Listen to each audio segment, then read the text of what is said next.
कोण जाणार घरातून बाहेर या आठवड्याचा सगळ्यात मोस्ट सर्चेबल क्वेश्चन असू शकतो बिग बॉस मधला. कारण या आठवड्यात पूर्ण घरच नॉमिनेट आहे. तर चला या व्हिडिओमध्ये जाणून घेऊया की नक्की कोण जाऊ शकतं घरातून बाहेर. नमस्कार मित्रांनो, माझं नाव तुषार आणि संस्कार मराठीमध्ये तुम्हा सगळ्यांचं पुन्हा एकदा स्वागत आहे. तर घरातून बाहेर जाण्यासाठी पूर्ण घर अर्थातच 8 लोक नॉमिनेट आहेत. शो हा येणाऱ्या 2 आठवड्यात संपत असल्यामुळे या 8 लोकांमधून कोण बाहेर जाईल याची सगळ्यांनाच उत्सुकता लागली आहे. तर 8 मध्ये सूरजचं जर का बोलायचं झालं तर गेम 0 आहे, पण पब्लिकचा सपोर्ट खूप जास्त आहे. त्यामुळे पब्लिकच्या वोटमुळे सूरज हा एवढ्यात घरातून बाहेर पडणार नाही. त्यानंतर डीपी बद्दल जर का बोलायचं झालं तर त्याला पब्लिकचा सपोर्ट जास्त आहे आणि गेममध्ये सुद्धा हा इन्व्हॉल्व आहे. त्यामुळे मला असं वाटत नाही की या आठवड्यात तो घराच्या बाहेर जाईल.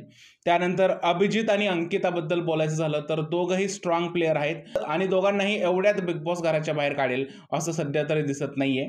त्यानंतर आहे निखी आणि जान्हवी. मला असं वाटतंय की या दोघे जे आहेत ते या धोक्यामध्ये आहेत.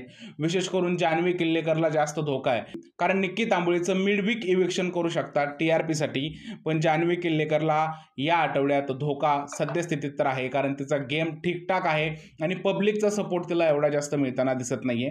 त्यानंतर प्याडे आणि वर्षाताईबद्दल जर का बोलायचं झालं तर दोघांना सुद्धा खूपच जास्त धोका आहे, कारण दोघांचा गेम सुद्धा 19-20 चाललेला आहे. प्याडेचा गेम जरा बरा आहे, पण वर्षाताईंचा काही सुद्धा गेम नाहीये आणि वोटिंग लाईन मध्ये सुद्धा या लोकांना जास्त वोट पडताना दिसत नाहीये. त्यामुळे मला असं वाटतं की या आठवड्यात 2 जण घराच्या बाहेर जातील आणि त्या 2 व्यक्ती प्याडी, वर्षाताई आणि जान्हवी या तिघांमधून असतील असं सद्यस्थितीत वाटत आहे. आणि जर का शॉकिंगच इव्हिक्शन करायचं असेल टीआरपी साठी तर बिग बॉस हे निक्की किंवा डीपीला सुद्धा बाहेर काढू शकतो.